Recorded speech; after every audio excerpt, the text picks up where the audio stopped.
Mas Cipto benar-benar tersiksa hidupnya karena telah membeberkan rahasianya kepada Kang Waris dan juga Bapak. Setelah selesai memasak air hangat, Bapak pun segera membawanya ke kamar tersebut. Namun kamar masih dikunci dari dalam. "Kang, airnya sudah selesai dimasak?" Kang Waris pun langsung membukakan pintu. Ia meminta kepada Bapak untuk membantu mengeluarkan sesuatu yang berada di dalam perut Mas Cipto. Saat Bapak masuk ke dalam ruangan tersebut, Bapak sudah melihat perut Mas Cipto benar-benar membesar. Kali ini diameternya benar-benar tidak seperti hari itu. Lebih besar seperti orang yang dimasukkan balon ke dalam perutnya. "Kang, ini kenapa?" "Ini ulah dukun suruhan Pak Lingga," jelas Kang Waris. Kang Waris pun menyuruh kepada Bapak untuk memegang kedua tangan dari Mas Cipto. "Aku akan mengeluarkan sesuatu yang berada di dalam perut Cipto dengan metode telur. Siapa tahu perutnya benar-benar seperti semula lagi." Perlahan Kang Waris mengambil beberapa butir telur. Lalu dia gesekkan telur tersebut ke perut Mas Cipto. Teriakan Mas Cipto semakin kencang. Bapak sebisa mungkin untuk bisa menahan kedua tangan Mas Cipto yang terus memberontak untuk dilepaskan karena rasa sakitnya yang benar-benar membuatnya menderita. "Kang, masih lama?" tanya Bapak. Tiba-tiba perut Mas Cipto kempes dengan sendirinya. Kang Waris pun langsung meletakkan telur itu ke dalam wadah yang sudah diberi air hangat. Bersamaan dengan itu, Mas Cipto langsung terdiam. Mungkin dia pingsan karena energi negatif yang dicabut dari tubuhnya benar-benar telah dimasukkan ke dalam telur tersebut. Saat dimana telur diletakkan ke dalam wadah yang sudah berisi air hangat, hal yang mengejutkan pun terjadi. Dengan seketika, telur tadi pecah dan mengeluarkan beberapa material tajam seperti hewan-hewan kecil, seperti cacing dan yang lainnya. Bapak yang melihat fenomena mengerikan itu langsung mual karena tidak tahan mencium bau amis yang dihasilkan dari telur tersebut. "Sekarang buanglah ini di luar." Bapak pun segera membawa wadah yang berisi telur lengkap dengan isinya yang benar-benar mengerikan itu keluar rumah. Namun betapa terkejutnya Bapak saat mendapati seseorang yang ia kenali berada di luar rumah Kang Waris. "Bagaimana kabarmu, Arto?" ucap orang tersebut dengan menggunakan belangkon khas kekeratonan. "Kau!" Orang tersebut langsung berjalan meninggalkan rumah Kang Waris sembari menjatuhkan sebuah potongan tulang kaki yang kemungkinan besar itu adalah tulang manusia yang diambilnya dari salah satu makam. "Tunggu!" Bapak pun segera membuang air itu dan meletakkan wadah begitu saja sembari mengejar orang yang ia kenali. "Apa yang telah kau perbuat kepada Cipto?" Orang itu menolehkan wajahnya ke arah Bapak sembari berkata, "Kamu ingin tahu tragedi pabrik bawang itu kan? Maka dari itu, datanglah ke keluarga Ningrat. Aku akan memberitahumu sesuatu tentang tragedi itu." Tapi orang itu adalah Raden Angkoro. Dia perlahan meninggalkan Bapak dan menghilang dalam kegelapan malam. Dan saat Bapak melihat benda yang dijatuhkan oleh Raden Angkoro, ternyata benda itu adalah media untuk membunuh Mas Cipto. Tidak lama kemudian, Kang Waris keluar dari rumah. Ia melihat Bapak sedang memegang tulang itu dengan ekspresi yang sangat datar. "Arto, apa itu?" Kang Waris pun mendekati Bapak yang masih memegang potongan tulang kaki manusia yang dijatuhkan oleh Raden Angkoro. "Barusan Raden Angkoro mendatangi rumah ini.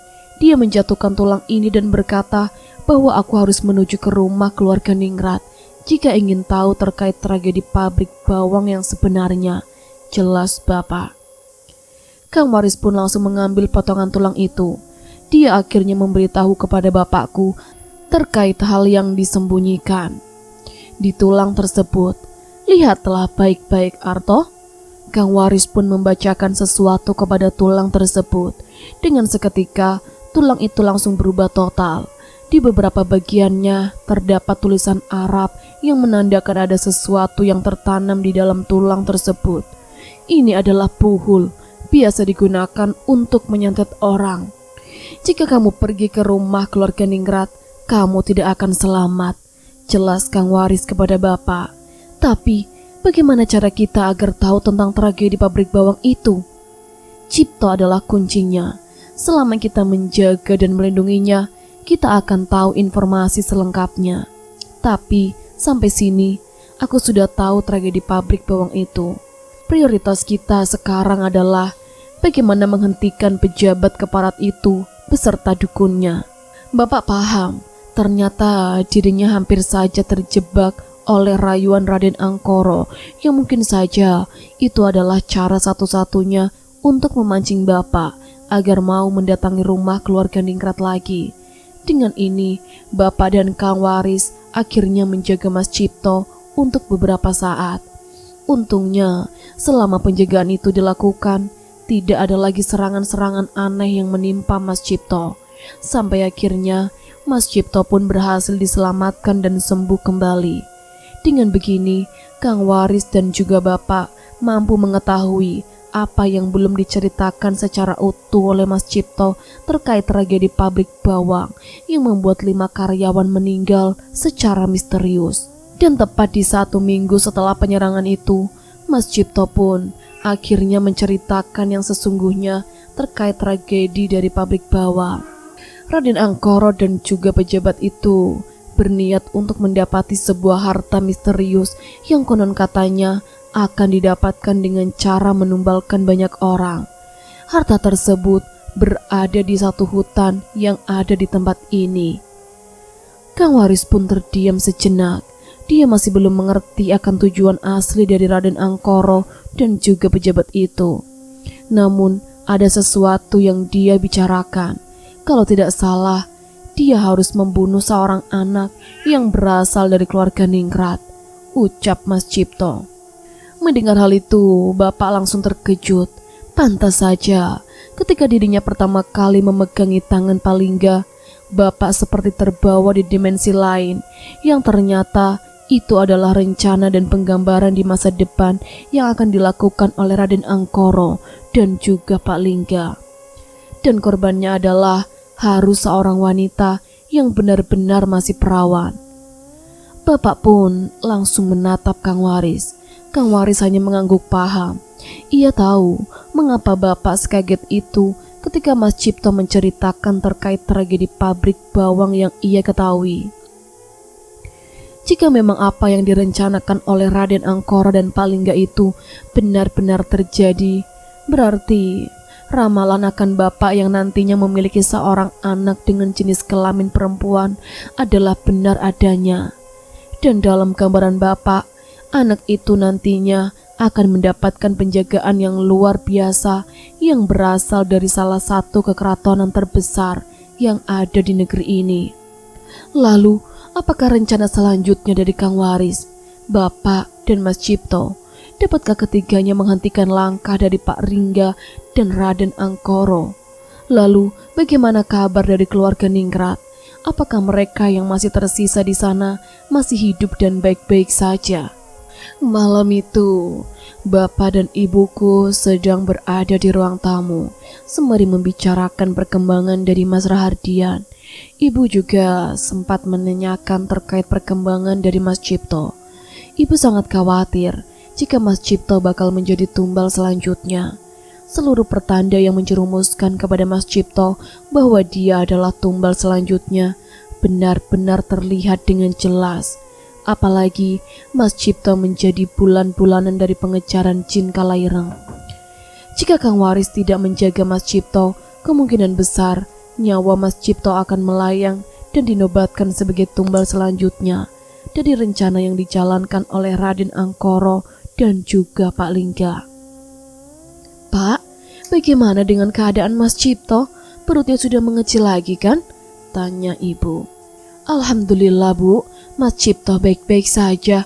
Namun serangan yang kedua ini sedikit parah. Sampai-sampai sesuatu yang berada di perut Mas Cipto benar-benar terdapat benda yang mengerikan. Jelas Bapak. Maksud Bapak? Tanya ibu. Pada serangan yang pertama, Dari bagian dubur Mas Cipto keluar belut, dan yang sekarang ketika menggunakan metode telur, sesuatu yang berada di dalam perut Mas Cipto berisi paku-pakuan dan jenis benda-benda tajam lainnya, bahkan serangga-serangga kecil. Tiba-tiba ibuku langsung menutup mulutnya. Ia membayangkan jika serangan itu benar-benar mengena pada dirinya. Bapak yang melihat hal itu hanya terdiam. Ibu sudah terbiasa sering terbawa suasana orang yang sedang bercerita. Dia seperti menghayati, meresapi, dan merasakannya seperti seolah-olah dia adalah korban dari serangan itu. Bapak pun mengurut leher ibu. Mungkin penyebab dari kurangnya istirahat adalah sebagai pertanda jika ibu mudah lemas dan merasakan hal-hal sensitif itu. Sudahlah Bu, sebentar lagi kita akan menghentikan itu semua. Ibu menatap wajah bapak. Warna hitamnya sedikit meninggi, seperti menandakan rasa ketidakkepercayaan diri terhadap apa yang dikatakan oleh bapak. Pak, Raden Angkoro bukan orang biasa. Dia yang sudah membunuh Mbak Ina, Sugeng, dan juga ibu. Belum lagi bergabungnya Pak Lingga yang berasal dari ranah pemerintahan. Mereka semua sulit untuk ditumbangkan, jelas ibu. Bapak hanya mengangguk paham. Ia mengerti maksud dari ibu. Namun, ibu masih belum mengerti tentang sesuatu hal yang terjadi di dunia ini. Bukan terjadi karena apa yang kita pikirkan. Melainkan, di balik itu semua, ada campur tangan Tuhan yang kebetulan sedang memberikan sebuah percobaan kepada makhluknya ketika diberikan kemudahan. Jika manusia ini pandai bersyukur, mungkin dia tidak akan melakukan hal itu. Namun, jika yang diprioritaskan adalah standar kehidupan yang tinggi, gaya melejit, namun hal yang berasaskan kepada kemanusiaan sungguh pelit. Malam itu, Bapak mengajak ibu untuk tidur lebih dulu. Bapak tidak mau jika ibu selalu memikirkan hal-hal yang buruk, terlebih lagi kepada sesuatu yang membuat pikirannya hanya terjebak kepada rasa sedih yang berkepanjangan. Akan tetapi, Bapak lebih memilih untuk tidur di ruang tamu. Bapak ingin menjaga ibu dan juga Mas Rahardian. Feeling Bapak seperti mengatakan ada sesuatu yang berbeda di malam ini. Bapak merasakan ada tamu yang datang untuk sekedar menengok, atau memang ini memberikan kejutan yang tidak terduga. Yang Bapak takutkan hanya satu. Jika dia tertidur di dalam kamar, takutnya tamu itu adalah tamu gaib yang mungkin saja bisa masuk dengan keinginannya. Lalu dia membawa sesuatu yang sifatnya mungkin tidak baik bagi istri dan juga anaknya. Entah ini serangan yang sama seperti serangan yang diberikan kepada Mas Cipto, atau memang memiliki perbedaan dari segi serangan. Namun resikonya sangat membesar. Bapak tidak mengambil langkah itu. Bapak lebih baik tidur di luar untuk melindungi mereka berdua daripada dia tertidurnya nyenyak di kasur, namun kedua orang yang telah dicintainya menderita karena keberadaan dirinya. Semilir angin malam berhembus di luaran. Suaranya yang sangat familiar ketika menggugurkan angin membuat Bapak terkadang terbangun, lalu memejamkan matanya lagi. Bapak tidak lagi tenang. Kali ini dia tidak bisa tidur dengan nyenyak, karena mungkin ada sesuatu perasaan yang membuatnya janggal dan khawatir akan keberadaan istri dan juga anaknya. Dan benar saja, ketika jam 1 pagi ada tamu yang datang. Lampu yang semula menyala tiba-tiba saja langsung mati dengan sendirinya. Suara angin yang berada di luaran rumah kini berganti menjadi suara aneh yang muncul secara misterius, seperti suara orang yang sedang geram. Ramannya benar-benar terdengar dengan jelas, seperti di hadapan wajah Bapak. Ingin rasanya Bapakku membuka kedua matanya, namun apa daya, rasa kantuk ini benar-benar memperbudak dirinya. Lalu suara itu semakin kencang. Bapak masih tetap memejamkan kedua matanya sembari mencoba untuk tenang. Bapak rasa suara itu berasal dari sugestinya. Ia mencoba untuk tidak terlalu panik ketika ada sesuatu yang membuatnya terasa tertekan. Karena jika memang itu adalah sebuah kiriman yang berasal dari Raden Angkoro, sudah pasti sosok itu adalah Jin Kalaireng. Dan memang ketika sudah di masa lelah-lelahnya tubuh dan tidak bisa bergerak apa-apa lagi, energi Bapak menjadi terkuras dengan cepat. Selain itu, ia juga tidak bisa melakukan apapun untuk mengatasi hal tersebut. Tidak lama kemudian, ada sesuatu yang memegang wajah Bapak. Tangannya yang kasar serta kukunya yang tajam membuat Bapak pun terkejut. Bapak pun membuka matanya secara perlahan. Lalu pandangannya kini tertuju kepada sebuah tangan yang tiap kukunya sangat panjang dan tajam. Warnanya juga sedikit unik. Di bagian ruas jarinya terdapat corak berwarna hitam legam, namun sedikit kemerahan. Tidak lama kemudian, sosok tersebut perlahan mencekik leher Bapak. Awalnya, kekuatan dari cekikan itu terasa sangat ringan, namun lama-kelamaan, cekikannya begitu terasa kuat. Dengan kuku-kukunya yang tajam, tentu saja bagian leher Bapak merasa kesakitan karena tusukan dari kuku-kuku sosok tersebut terasa seperti silet yang menyayat bagian leher Bapak. Astagfirullah. Suara dari Jin Kalaireng benar-benar membuat telinga Bapak berdenging kencang. Wajahnya yang amat mengerikan seperti memberikan rasa takut kepada Bapak. Namun karena memang Bapak telah terlatih untuk bisa menghadapi sosok-sosok yang memang bersinggungan dengannya, mulut dan hati Bapak terus bergumam untuk menyebut asma-asma Allah. Tujuannya adalah agar segala gangguan yang memang mengarah kepada tindakan yang membuat Bapak celaka, atas bantuan Tuhan, semuanya akan sirna. Sosok itu terus mencekik Bapak hingga sekujur tubuhnya tidak bisa bergerak sama sekali. Badan Bapak yang seharusnya memberontak, kini kedua kakinya benar-benar tertahan sama sekali hingga tubuhnya tidak bisa bergerak sama sekali. Lalu tidak lama kemudian, sosok tersebut perlahan melepaskan tangannya saat mengetahui ada sesuatu yang hadir tepat di bagian depan pintu rumah. Entah siapa yang hadir, namun Jin Kalaireng itu tampak ketakutan dan melepaskan kedua tangannya. Sesaat kemudian, Jin Kalaireng itu berlari ke arah belakang pintu rumah. Sebenarnya, Bapak ingin sekali mengejar sosok tersebut.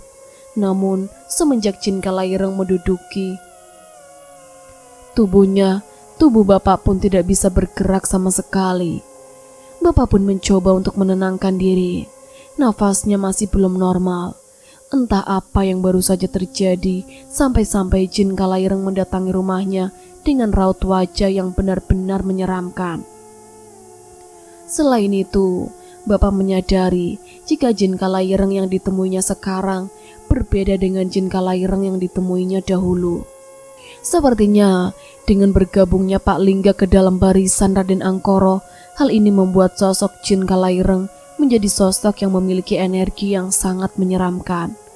Jika memang benar, berarti dukun yang dipekerjakan oleh Pak Lingga telah berperan besar, sampai-sampai membuat sosok Jin Kalaireng ini terlihat sangat-sangat sempurna. Tidak ada lagi yang bisa Bapak lakukan selain melanjutkan tidur. Bapak mencoba untuk memejamkan matanya sejenak. Ia berharap kejadian itu adalah kejadian kecil yang tidak akan terulang kembali. Saat mata Bapak terpejam, Bapak segera melupakan malam itu. Ia tidak mau mengingatnya. Bapak benar-benar ingin menghapus ingatan itu ketika lehernya dicekik sampai benar-benar tidak bernafas. Bapak kira ini adalah akhir dari hidupnya. Namun lagi-lagi, Tuhan selalu memberikan jalan yang aman bagi hambanya yang benar-benar taat kepadanya. Keesokan harinya, saat dimana ibu sudah terbangun terlebih dahulu, ia melihat wajah Bapak sedikit lebam-lebam. Ibu yang melihat wajah Bapak langsung terkejut. Yang ibu takutkan adalah semalam tadi Bapak baru saja melawan maling yang mencoba merampok rumahnya. "Pak, bangun Pak, wajah Bapak kenapa?" tanya ibu kepada Bapak. Bapak pun langsung mengucek kedua matanya. Lalu tangan kanannya langsung memegangi pipi sebelah kanan yang sedikit terasa sakit. Begitu juga dengan lehernya. Cengkeraman semalam yang dilakukan oleh Jin Kalaireng ternyata memberikan dampak yang besar bagi tubuh Bapak. "Semalam ada maling?" tanya ibu. Bapak hanya menggeleng-gelengkan kepalanya. Tiba-tiba kedua tangan Bapak langsung memeluk tubuh ibu. Bapak meneteskan air matanya tepat di pelukan ibu.